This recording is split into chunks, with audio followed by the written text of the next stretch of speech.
స్మృతిపురాణానాం ఆలయం కరుణాలయం నమామి భగవత్పాదం శంకరం లోకశంకరం శంకరం శంకరాచార్యం కేశవం బాదరాయణం సూత్రభాష్యకృతౌ వందే భగవంతః పునః పునః. వసుదేవసుతం దేవం కంసచాణూరమర్దనం దేవకీ పరమానందం కృష్ణం వందే జగద్గురుం. శ్రీకృష్ణ పరబ్రహ్మణే నమః.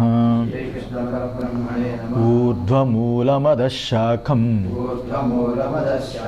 అశ్వత్థం ప్రాహురవ్యయం ఛందాంసి యస్య పర్ణాని యస్తం వేద స వేదవిత్ అధశ్చోర్ధ్వం ప్రస్తుతస్య శాఖా అధశ్చోర్ధ్వం ప్రస్తుతాస్తస్య శాఖా గుణప్రవృద్ధా విషయప్రవాళాః అధశ్చ మూలాన్యనుసంతతాని కర్మానుబంధీని మనుష్యలోకే. మనుష్యలోకే అనేది అవుతుంది. మనుష్యలోకే విశేషతః అత్రాహి మనుష్యాణం కర్మాధికారః ప్రసిద్ధః. ఇక్కడ నానావిధ శరీరారంభానికి కారణమైన కామ్య కర్మలు, నిత్య నైమిత్య కర్మలు, ప్రతిషిద్ధ కర్మలు ఏవైతే ఉన్నాయో ఆ కర్మలు అవి పుట్టుకని కలిగజేస్తున్నాయి. అవే కర్మానుబంధులు అని చెప్పుకున్నాం. ఇప్పుడు మనుష్యలోకమందు విశేషంగా ఈ కర్మానుబంధులై ఉన్నాయి. ఎందుకంటే ఇక్కడే మానవులకి కర్మయందు అధికారం ఉన్నది అనేది లోకంలో అందరికీ ప్రసిద్ధమే. దీని గురించి వివరించాల్సింది చాలా ఉంది. ఏంటంటే ఈ మనుష్యలోకము అనేది ఏదైతే ఉందో, మనుష్యలోకం అనేది స్థావరాలకి మరియు ఊర్ధ్వ దేవతాది లోకాలకి మధ్యమ లోకం ఈ మనుష్యలోకం. మానవుడు పలు విధాలైన జీవలోకంలో మధ్యలోకంలో చేరుకుని ఉన్నాడు. ఈ యొక్క 10 రకాలుగా జీవలోకంలో ఈ మధ్యమ లోకంలో మనుష్యలోకంలో చేరుకుని ఉన్నాడు. ఇతని కంట తక్కువైన ఎన్నో లోకాలు ఉన్నాయి. అతల వితల సుతల తలాతలాది అనేక లోకాలు, లోకాంతరాలు మనుష్యలోకం కంట అధోలోకాలు చాలా ఉన్నాయి. అయితే స్థావర జంగమాత్మకమైన ఆ యోనులు యందు ఇటువంటి కర్మల చేత ఇలాంటి ఫలం అవుతుంది అనేది నియమం లేదు. స్థావర జంగమాత్మకమైన ఆ యోనులు యందు అంటే స్థావరము జంగమము ఇలాంటి యోనులు యందు ఇటువంటి కర్మల చేత ఇలాంటి ఫలం వస్తుంది అనేది నియమం లేదు. ఎందుకంటే పశువాదులు ఉన్నాయనుకోండి, మనుషులు పక్కన పెట్టండి. స్థావర జంగం అంటే పశువులు అనే పశువులు పక్షులు ఇలాంటివి జంగమాలు. స్థావరాలంటే చెట్లు పుట్లు ఇలాంటివి. పశువాదులకి ఆహారము, నిద్ర, భయము ఇత్యాదులు మనుషుల వలె ఉన్నాయి కదా. పశువులకి పక్షులకి వాటికి కూడా ఆహారము, నిద్ర, భయము ఇవన్నీ కూడా ఉన్నాయి. మనిషి వలె అవి కూడా దేహయాత్ర చేస్తూనే ఉంటాయి. బ్రతకాలని కోరిక, ఆకలి వచ్చినప్పుడు తినడం, నిద్ర వచ్చినప్పుడు పడుకోవడం, ఎవరైనా కొడతారేమో భయం, ఇవన్నీ పశువులకు కూడా ఉన్నాయి మనిషిలాగే. అయితే వాటికి మనిషికి తేడా ఏంటంటే పశువులకి పూర్వ పరిజ్ఞానం లేదు. శాస్త్రీయమైన కర్మలను ఆచరించి ఉత్తమమైన లేక అధమమైన ఫలాల్ని అవి పొందలేవు. శుద్ధ వైదిక కర్మలు ఆచరించి ఉత్తమ లోకాలు పొందలేవు. నీచమైన పనులు చేసి అధమలోకాలు పొందలేవు. పశువుగా ప్రవర్తిస్తుంది సహజంగా ప్రవర్తించిన మనిషికి పశువుకి సంబంధం ఎంతవరకు అంటే ఆహారము, నిద్ర, భయము కదా. ఈ రకంగా ఇక్కడ పశువులకి మేత కనబడితే మేస్తూ ఉంటుంది కదా. ఆ రకంగా ఎవరైనా రాయి విసిరితే దూరంగా పరిగెడుతూ ఉంటుంది కదా. గడ్డి పెడితే దగ్గరికి వస్తుంది, బెత్తం పట్టుకుంటే పరిగెడుతుంది. ఇవి ఇలా సహజమైన ప్రవృత్తి నివృత్తులతోటి కూడుకొని ఉంటాయి. ఇవి తప్ప మనుష్యులులాగా వివేకపూర్వకంగా కర్మలు వాటికి ఎప్పుడూ లభించో, పశువులకి పక్షులకి వాటికి కదా. ఇక స్థావర ప్రాణులు, స్థావరము అంటే నిలిచి ఉన్న ప్రాణులు, చెట్లు పుట్టలు ఇలాంటివన్నీ ప్రాణులు ఏవైతే ఉన్నాయో అవి పనికిరాని పాటలు పొందుతూ ఉంటాయి. పాపం పనికిరాని పాటలు పొందుతూ ఉంటాయి. మనం ఋషికేశ్లో చూస్తున్నాం, వర్షం పడితే పక్షులు అవి ఒక గూటికి చేరిపోతాయి, పశువులు దాని జాగ్రత్త పడతాయి. కొంతలో కొంత బెటరు, ఎండకి వర్షానికి వాటికి తప్పించుకుంటాయి. కానీ స్థావరమైన చెట్లు ఇలాంటివి అవి పనికిరాని పాటలన్నీ పడుతూ ఉంటాయి, దేనికి కూడా తప్పించుకునే ఇది లేదు వాటికి కదా. అయితే జనులు వాటిని కొట్టడం, చెట్లని నరకడం, వాటిని అడవిని కాల్చేయడం ఇలా చేస్తూ ఉంటారు. ఇలా హింసించినా అవి ఏమాత్రం కూడా అయ్యో నన్ను హింసిస్తున్నాయి, కొడుతున్నాయి, నరికేస్తున్నాయని ఏమాత్రం కూడా ప్రతిక్రియ చేయలేని దుస్థితిలో ఉన్నాయి. ప్రతిక్రియ చేయలేని దుస్థితిలో పాపం ఆ స్థావరాలన్నీ కూడా అలా నిలిచిన చోటనే నిలిచి ఉంటాయి. ఎలా ఈ మనుష్యుల కంటే క్రిందలోకమందు దుఃఖభోగము ఎక్కువై ఉన్నారో, ఎవరైతే మనుష్యుల కంట క్రిందలోకంలో దుఃఖముతో కూడుకున్న భోగాన్ని ఎక్కువ కలిగి ఉన్నారో, ఆ రకంగా మనుష్యుల కంటే పైలోకంలో ఉన్న దేవతాదులు ఎవరైతే ఉన్నారో వాళ్ళ సుఖభోగం ఎక్కువగా ఉంటుంది. మనుష్యులు పైన చూద్దామా, సుఖం ఎక్కువగా ఉంటుంది వాళ్ళకి, దివ్యలోకాలలో ఉన్న వాళ్ళకి. ఈ అధోలోకాల్లో ఉన్న వాళ్ళకి దుఃఖం ఎక్కువగా ఉంటుంది. మానవుడు విహిత నిషేధ కర్మలు ఏవైతే ఉన్నాయో, చెయ్యవలసిన కర్మలు, చెయ్యకూడని కర్మలు, ఈ రకంగా చేయడం వలన పైన క్రింద అంతస్తులు గల లోకాన్ని పొందుతూ ఉంటాడు. ఈ మానవుడే ఇక్కడ ప్రధానం. వీడు చెయ్యవలసిన కర్మలు చేయకపోతే అధోలోకాలు పోతాడు, చెయ్యవలసిన కర్మలు చేస్తే ఉత్తమ లోకాలు పోతాడు. ఆ లోకము ఈ లోకం పొందడానికి ఈ మధ్యమ లోకం ఇది మెట్టు, ఇది ఆధారం. అందువల్ల ఇలా మనుషులు మాత్రమే కర్మశాస్త్రానికి అధికారులై ఉన్నారు. అలా కర్మశాస్త్రానికి అధికారులై ఉండడం చేత కర్మానుబంధీని మనుష్యలోకే అని చెప్పింది. ఇలా కర్మల చేత బంధులై ఉన్నారు వీళ్ళు. అంటే బద్దులంటే లోకాలు లోకాంతరాలు తిరగడం వీడికి ఛాన్స్ ఉంది, మిగతా వాళ్ళకి లేదు. అందువల్ల సంసార వృక్షం అది ఏదైతే ఉందో, సంసార వృక్షము అది కనబడే వ్యాకృత రూపకంగా ఉండే ఆ వ్యాకృత రూపం వలన కర్తృత్వ భోక్తృత్వ వైచిత్రమే తప్ప సంసార వృక్షం అనేది కనబడేది ఏదైతే ఉందో అది వ్యాకృత రూపకంగా ఉంది. సంసార వృక్షం వ్యాకృత రూపకంగా అంటే బయటికి కనిపించే వ్యాకృత రూపకంగా ఉంది. అది భోక్తృత్వము కర్తృత్వంతో కూడుకునుంది. అలాంటి వైచిత్రమే గలది ఈ సంసార వృక్షము. ఆ వైచిత్రమే తప్ప దీని యందు పరమ పురుషార్థం ఏదీ లేదు. కర్తృత్వ భోక్తృత్వాదులతో కూడుకున్నదే సంసార వృక్షము. తప్పుడు కర్మలు చేస్తే అధోలోకం, ఉత్తమ కర్మలు చేస్తే ఊర్ధ్వలోకం. అలాంటి గతులు కలిగించి మనిషి చేత కర్మానుబంధీని, మనుష్యలోకంలో ఉన్న మానవుల చేత కర్మల చేత బంధించి ఆ లోకము ఈ లోకము అని చూపించి, కింద లోకాలు భయపెట్టి ఉత్తమ లోకాలు చూపించి, అది స్వర్గలోకము, అమృతలోకము, పుణ్యలోకమని ఆశలు చూపించి ఇలాంటి కర్తృత్వ భౌతృత్వ వైచిత్రమైన దానినే తెలుపుతుంది. అంతేగాని ఈ పరమ పురుషార్థం ఏది ఈ యొక్క సంసార వృక్షంలో లేనే లేదు. అంటే వైరాగ్యం పుట్టడానికి ఈ రకంగా కర్మానుబంధీని మనుష్యలోకాన్ని వర్ణన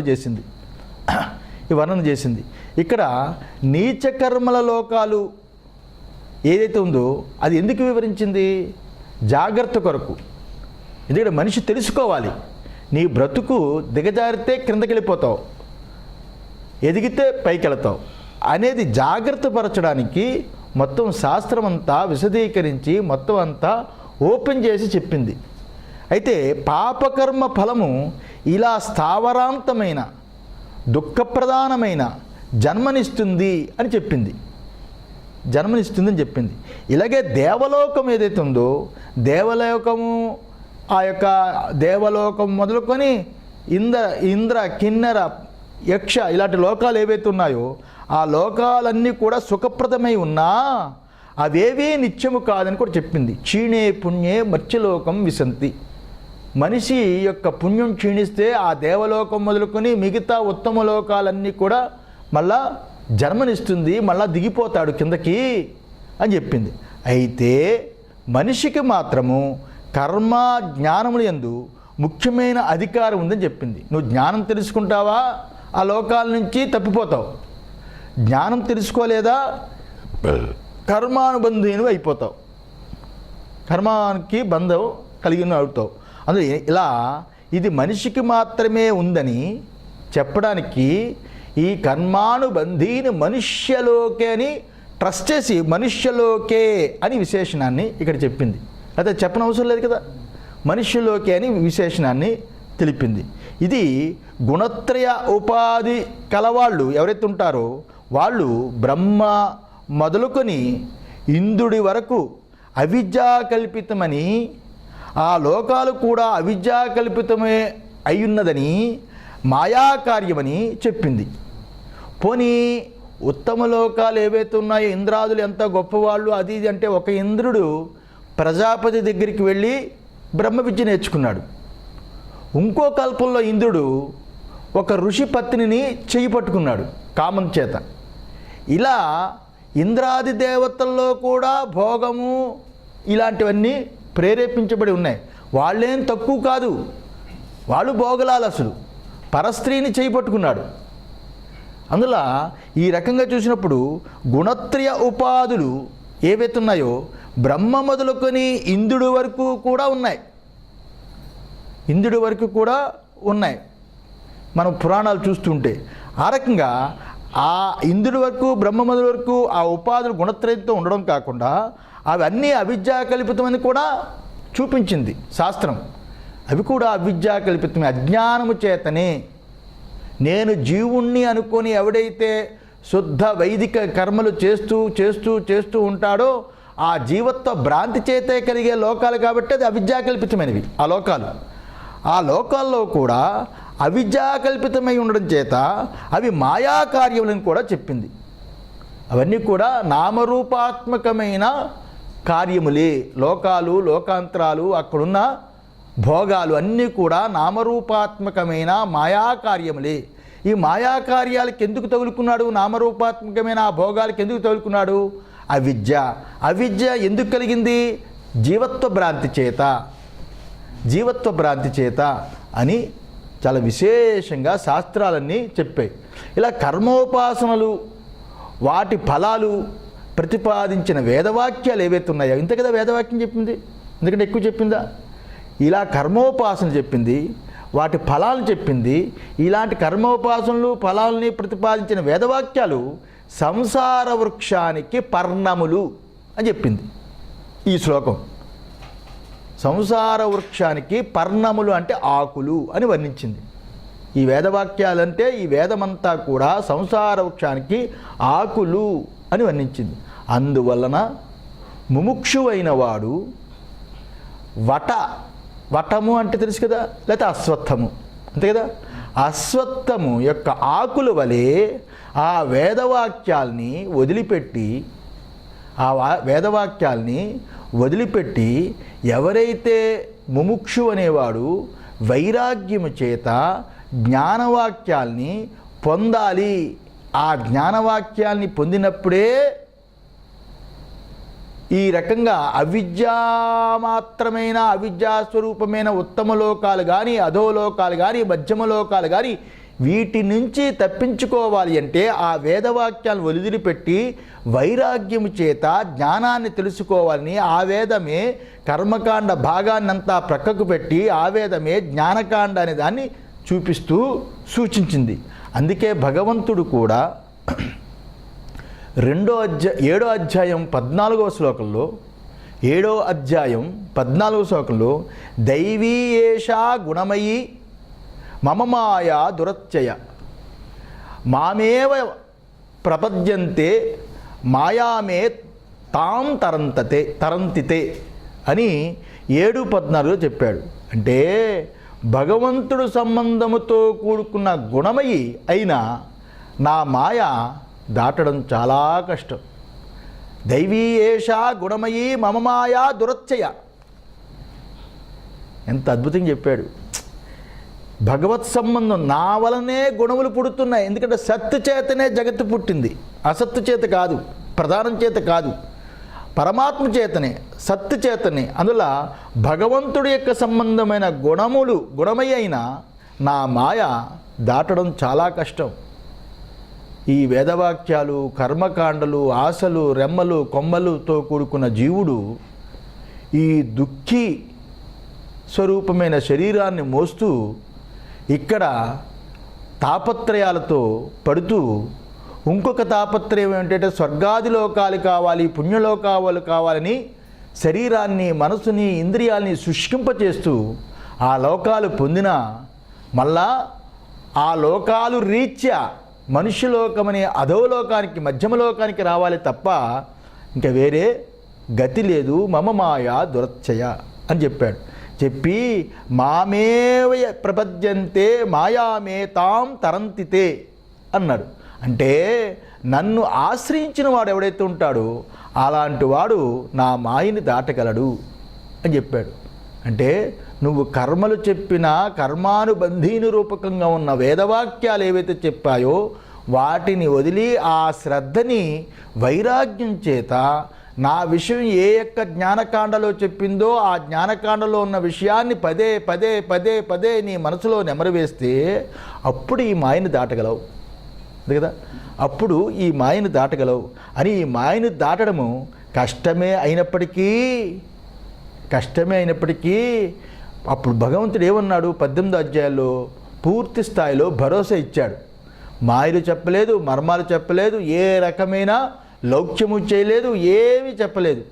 ఉన్నది ఉన్నట్టుగా నిక్కచ్చిగా ఏ జగత్తునైతే సృష్టించానో ఆ జగత్తుని సృష్టించే సృష్టికర్తగా నేను చెబుతున్నాను, హే అర్జున సర్వధర్మాన్ పరిత్యజ్య అని చెప్పాడు.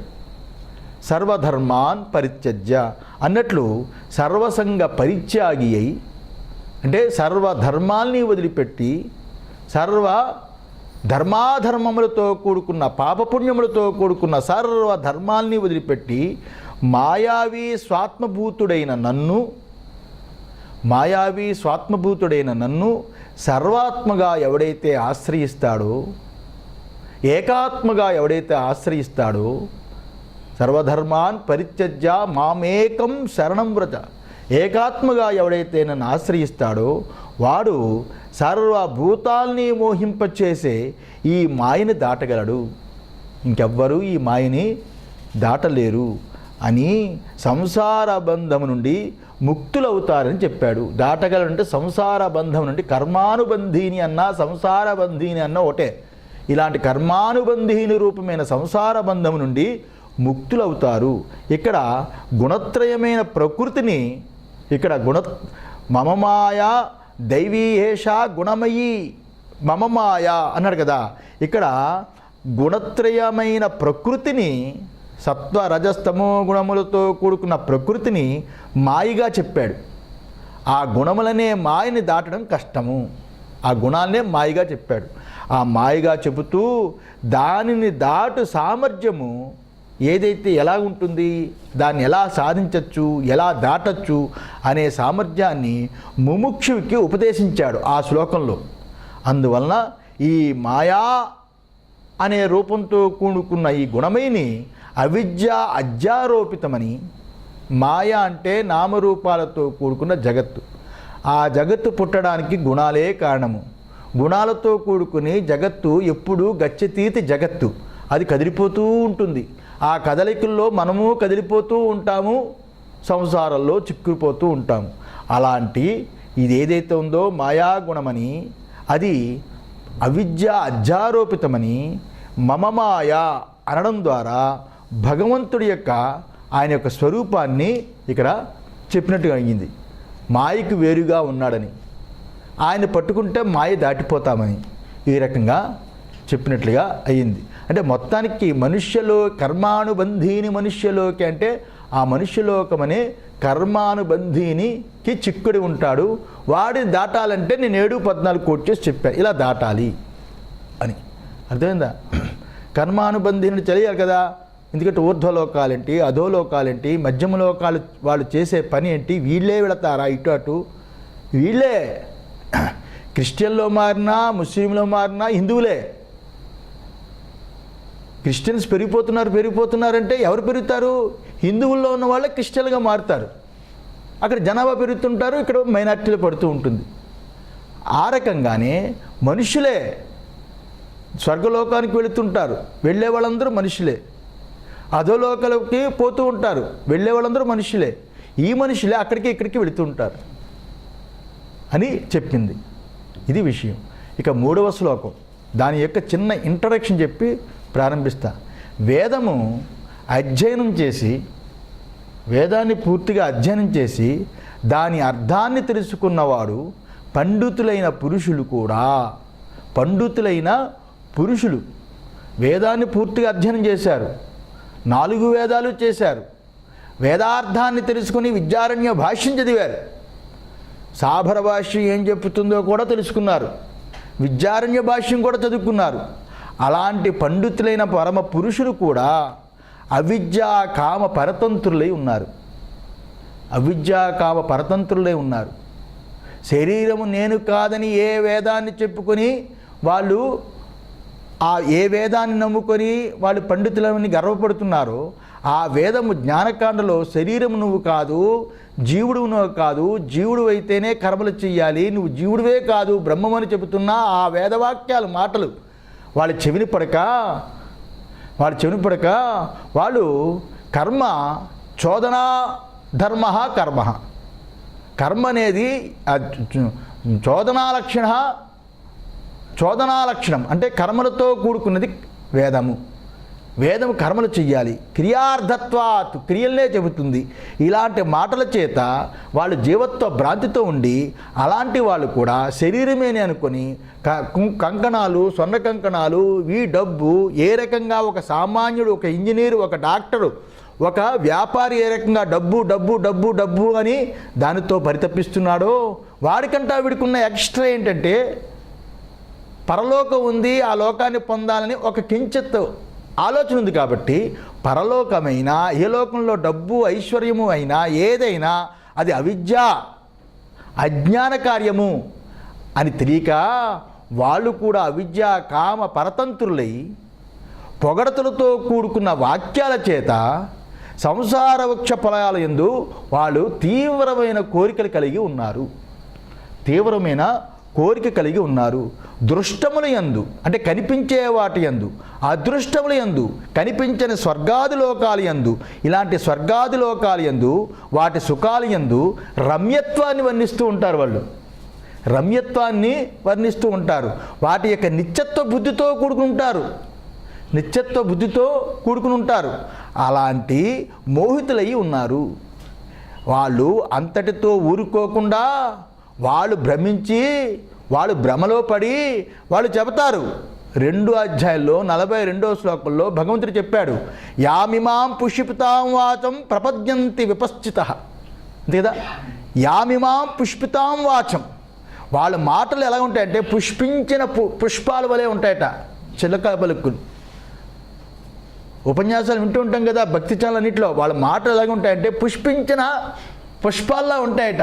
ఆ వేద పండితులు అజ్ఞానముతో కూడుకున్న అవిద్యారూపమైన లోకాలు, లోకాంతరాలు వాటి గురించి వర్ణిస్తూ ఉంటే, అవే స్వర్గాది లోకాలే, అమృత లోకాలని చెబుతూ ఉంటే వినడానికి సొంపుగా ఉంటాయట. యామిమా పుష్పితాం వాచం ప్రపద్యంత విపశ్చితః. పుష్పించిన వృక్షం వలె వినడానికి ఇంపుగా సొంపుగా ఉన్నట్టి మాటలే చెబుతుంటారు. వాచం అలాంటి మాటలు చెబుతూ ఉంటారు. అలాగా చెప్పినట్లు భగవంతుడు ఈ రకంగా ఇతరుల్ని భ్రమింప చేస్తూ ఉంటారు. వాడు భ్రమలో ఉంటాడు, వీడే వీధి వీధికి గ్రామ గ్రామానికి పల్లె పల్లెకి పట్టణానికి అన్నిటికీ తిరుగుతూ సభలు పెడుతూ వీడు చెబుతూ ఉంటారు, మేము దీనికోసమే ఉన్నాం, మీరు దానికోసమే పాటుపడండి అని చెబుతూ ఉంటారు. అయితే ఇది భగవంతుడు చెప్పింది, స్వరూపానంద చెప్పింది కాదు, భగవంతుడే చెప్పాడు. వేదము చదువుకున్న వాళ్ళు కూడా అవిద్యా పరతంత్రులై మాయా మోహితులై ఉన్నారు అని భగవంతుడు చెప్పున్నాడు. అయితే లోకస్థితి ఎలా ఉన్నా ఎక్కడైతే శుద్ధాత్ముడై వివేకి అయి సూక్ష్మబుద్ధి అయి ముముక్షు అవుతున్నాడో అలాంటివాడు తజ్జతేహ కర్మచితో లోక చీయతే స్వభావమర్త్యస్య యదంతైక తత్ అని కఠోపనిషత్తులో 1:26లో చెప్పాడు. ఏంటి? తజ్జతేహ కర్మచితో లోక, ఈ కర్మచిత లోకంలో ఎవడైతే స్వభావ మర్త్యస్య, ఈ కర్మచిత లోకంలో రేపటికి ఉంటామో లేమో మనకి తెలియదు. ఈ కర్మచిత లోకంలో కర్మచేత ప్రారంభమైంది, మనకి ప్రారంభం చేత శరీరం వచ్చింది. ఈ శరీరం రేపేమవుతుందో మనకు తెలియదు. ఏమొస్తుందో, ఎప్పుడు పోతామో, ఎక్కడ యాక్సిడెంట్ అవుతుందో, ఏమవుతుందో తెలియదు. అందరూ రేపటికి ఉంటామో లేమో అని సందేహము తోటి కల ఈ భోగాలు, అంటే రేపు ఉంటాడో లేదో తెలియదు, రేపు ఆ భోగాలు ఉంటాయో తెలియదు. మహామహులే కోటీశ్వరులు భిక్షాధికారులు అయిపోయారు. మనం ఎంత? అందువల్ల కోటీశ్వరులే భిక్షాధికారులు అయిపోయారు, అడుక్కున్న వాళ్ళు అయిపోయారు. ఈ భోగాలు శాశ్వతం కాదు అని ఈ రకంగా మర్చుణ్ణి జీర్ణింపచేస్తాయి. వాడిని, ఆ మర్చుడంటే ఆ జీవుణ్ణి వాడిని పూర్తిగా జీర్ణింపచేస్తాయంటే వాడిని భయపెట్టేస్తూ ఉంటాయి. ఈ రకంగా శ్రేయశ్చ ప్రేయశ్చ మనుష్యమేతస్థౌ సంపరీత్య వివినక్తి ధీరాహ. కఠోపనిషత్తు 1:2. శ్రేయస్సు ప్రేయస్సు. శ్రేయస్సు అంటే మోక్ష మార్గము, ప్రేయస్సు అంటే కర్మ మార్గము. అలాంటి మోక్ష మార్గము కర్మ మార్గము మనుషుని వద్దకు వస్తాయి. ఏది కావాలి నీకు అని అంటే వాడిని బాగుగా లోతుగా ఆలోచించిన ఒకనొక ధీరుడు వాడు వివేకించుకుంటాడు శ్రేయస్సు కావాలని అని. అక్కడ నచికేతుడే అందరినీ తీసుకుపోతున్న యమాచార్యుడు, యమధర్మరాజు, నచికేతుడు గురువు యమాచార్యుడు, ఆయన ఈ రకంగా చెప్పాడు. ఇలాంటి శృతుల చేత యుక్తుల చేత సదసద్విచారము చేసిన దాని చేత కలిగే వైరాగ్యమనే ఖడ్గము చేత అలాంటి విచారించాడు ఒకానొక మహానుభావుడు. కర్మచితాన్ లోకాన్ అని. ఈ కర్మచితంతో కూడుకున్న లోకాలతో నాకేం పని? శృతులు అలా చెప్తున్నాయి, శ్రేయస్సు ప్రేయస్సు అని. ఇవన్నీ ప్రేయస్సుని కలిగించేవి, శ్రేయస్సుని కలిగించేవి కాదు అని. కర్మచితాన్ లోకాన్ బ్రాహ్మణో నిర్వేదమాయ అసత్కృత అకృతేన తస్మాత్ సమిత్పాణి శ్రోత్రియం బ్రహ్మనిష్టం సా గురుమేవాభిగచ్చేత్ అని. అలాగా కర్మచితంతో కూడుకుని లోకాలు ఏవైతే ఉన్నాయో అవన్నీ కర్మల చేత మనకి క్షీణమైన లోకాలే వస్తాయి అని ఒకనొక వైరాగ్యం పొందిన ఒకనొక బ్రాహ్మణుడు సమిత్పాణి అయి శ్రోత్రియం బ్రహ్మనిష్టం. శ్రోత్రియం అంటే మడికట్టుకుని ఆచారంగా తడిబట్ట కట్టుకుని భోంచేసేవాడు కాదు. శ్రోత్రియం అంటే సశాస్త్రీయమైన శాస్త్రాన్ని తెలుసుకున్నవాడు, ఉపనిషత్తుల యొక్క సారాన్ని తెలిసినవాడు. అలాంటి శాస్త్రీయమైన జ్ఞానం కలవాడు శ్రోత్రియుడైన వాడు. ఆ జ్ఞానం కలిగి ఉపన్యాసాలు చెప్పేవాడు కాదు, బ్రహ్మనిష్ఠుడైన వాడు. శ్రోత్రియం బ్రహ్మనిష్టం, బ్రహ్మయందే నిష్ఠ గలవాడు ఎవడైతే ఉంటాడో అలాంటిది శ్రోత్రుడైనా బ్రహ్మనిష్ఠుడైనా అలాంటి గురువు దగ్గరికి వెళ్ళాడు అని శృతి కూడా చెప్పింది. అందువల్ల అలాంటి శృతి చెప్పినట్లుగా ఒకానొకడు వైరాగ్య ఖడ్గము చేత సంసార వృక్షాన్ని ఛేదించి సర్వమును వదిలి మోక్షం కొరకు ప్రయత్నిస్తాడు. అలాగే మీరు ప్రయత్నించాలి అని బోధిస్తున్నాడు భగవంతుడు. 2 శ్లోకాలతో ఈ రకంగా చెప్పాడు. 2 శ్లోకాలతో కర్మానుబంధీని మనుష్యలోకే అని. రామాయణంలో కూడా యదేకో జాయితే జంతు ఏక ఏవ వినశ్యతి అని చెప్పింది. రామాయణంలో కూడా యద్ ఏకో జాయితే జంతు ఏక ఏవ వినశ్యతి అని చెప్పింది. అంటే ప్రాణి తనకు తానుగా పుడుతుంది, తనకు తానుగా చస్తుంది. తనతో ప్రాణి ఎవరినో తోడు తీసుకుని రాదు, తోడు తీసుకుని పోదు. తనకు తానుగా పుడుతుంది, తనకు తానుగా చస్తుంది. అందువల్ల దీని వెనుక అక్కడ చెప్పిందంటే దీని వెనుక ఈశ్వరుడు లేడు, కర్మఫలం లేదు. ఈశ్వరుడు లేడు, కర్మఫలం లేదు. అయితే మరేముంది అక్కడ? మాయికమైన జన్మే ఉంది. అర్థమైందా? ఇది ట్రూత్. ప్రారంభం చేత పుట్టాం, ప్రారంభంతో సస్తాం అని అంటారు కదా, అది కర్మకాండ అలా చెప్తుంది. కానీ ట్రూత్ నిజం ఏం చెప్తుందంటే ప్రాణి తనకు తానుగానే పుడతాడు, తనకు తానుగానే చస్తాడు. దీని వెనక ఈశ్వరుడు లేడు, ఆ చావుకి ఈశ్వరుడు లేడు, ఈ కర్మఫలము లేదు. మరి ఏముంది? మాయికమైన ఈ జన్మే ఉంది. జన్మే మాయికమైంది. ఈ సంసార జన్మ మరణాల్ని శోధించి వివేకించి వైరాగ్యం చేత సంసార రూపమైన అవిద్యారూపమైన మాదిని ఛేదించు అని భగవంతుడు ఈ నెక్స్ట్ శ్లోకంలో చెప్పబోతున్నాడు. అవతారిక వినండి. యహ తూ అయం వర్ణితః సంసార వృక్షః. ఇలా 2 శ్లోకాల ద్వారా వర్ణించిన సంసార వృక్షం కలదు కదా. అయం తూ, తూ అంటే కదా, ఇలా ఉంది కదా, అయితే అని అర్థం. ఇలా ఉంది కదా, ఇలా వర్ణించిన సంసాక్షం ఉంది కదా, అది శ్లోకం వినండి. నరూపమస్యేహ తదోపలభ్యతే నాంతో నాదిన్న చ సంప్రతిష్ట అశ్వత్థమేనం సువిరూఢమూలం అసంగశస్త్రేణ దృఢేన చిత్వా నరూపమస్యేహ తదోపలభ్యతే నాంతో నాదిన్న చ సంప్రతిష్ట అశ్వత్థమేనం సువిరూఢమూలం అసంగశస్త్రేణ దృఢేన చిత్వా. అది నరూపమస్యేహ తదోపలభ్యతే. దీని యొక్క రూపం, ఈ సంసార వృక్ష యొక్క రూపము ఈ లోకం యందు పొందబడదు, తెలియబడదు. నాంతోన చాదిన్న చ సంప్రతిష్ట. ఆ రకంగా దానికి ఆది కానీ మధ్యమము కానీ అంతము కానీ ఆధారము కానీ తెలియడం లేదు. నా అంతోన చ నాంతోన చాదిన్న చ సంప్రతిష్ట. అంతము కానీ ఆది కానీ మధ్యము కానీ ఆధారము కానీ దానికి మూలం తెలియబడదు. అశ్వత్థమేనం సువిరూఢ మూలం. ఈ గట్టిగా పాతికిపోతున్న వేలుతో కూడుకున్న ఈ సంసార వృక్షం అనే అశ్వత్వం ఏదైతుందో, ఈ సంసార వృక్షం అశ్వత్వం ఉందో దాన్ని ఎలా తీయగలం? దాని మూలం తెలియదు, దాని ఆది తెలియదు, దాని మధ్య తెలియదు, అంతము తెలియదు, ఆధారము తెలియదు. అలా పాతుకుపోయి వేళ్ళు అంత లోపటగా ఉన్నాయి. బాగా పెరిగి 50-70 సంవత్సరాలు ఉన్న అశ్వత్థ వృక్షాన్ని దాన్ని వేళ్ళతో సహా తీయలేం. మామూలుగా సామాన్యంగా కూడా వేళ్ళు ఎక్కడికి వెళ్తాయంటే 1 కిలోమీటర్కి వెళ్ళిపోతాయి. 1 కిలోమీటర్కి వెళ్తాయి.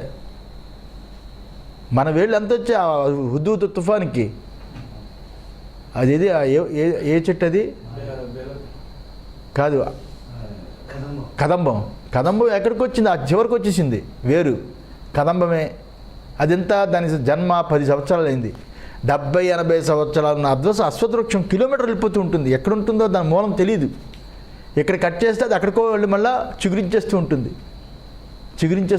దాన్ని తీయడం కష్టం. డాబాల మీద, సిమెంట్ గోడల మీద కూడా, తర్వాత ఏమో స్లాబ్ల మీద కూడా మొలకొచ్చేస్తూ ఉంటుంది. దాని మూలాన్ని తెంచలేం.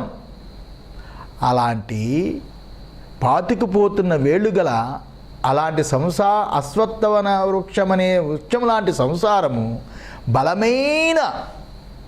బలమైన విషయాసక్తిని వీడే అసంగము.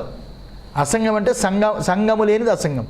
విషయాలయందు సంగము లేని అటువంటి ఖడ్గము ఆయుధము చేత ఖండించి, చిత్వా ఖండించి అని ఆపాడు ఆ శ్లోకాన్ని. దానికి భాష్యం, నరూపం అస్య ఇహ యథావర్ణితం తథా న ఏవ ఉపలభ్యతే.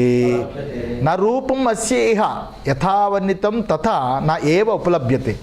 దీనిని, ఈ సంసార వృక్షాన్ని ఇచ్చట పైన ఎలా వర్ణించబడిందో, ఆ 2 శ్లోకాల్లో ఎలా వర్ణించబడిందో అలా ఉన్న రూపకంగా కనబడడం లేదు ఈ సంసార వృక్షం.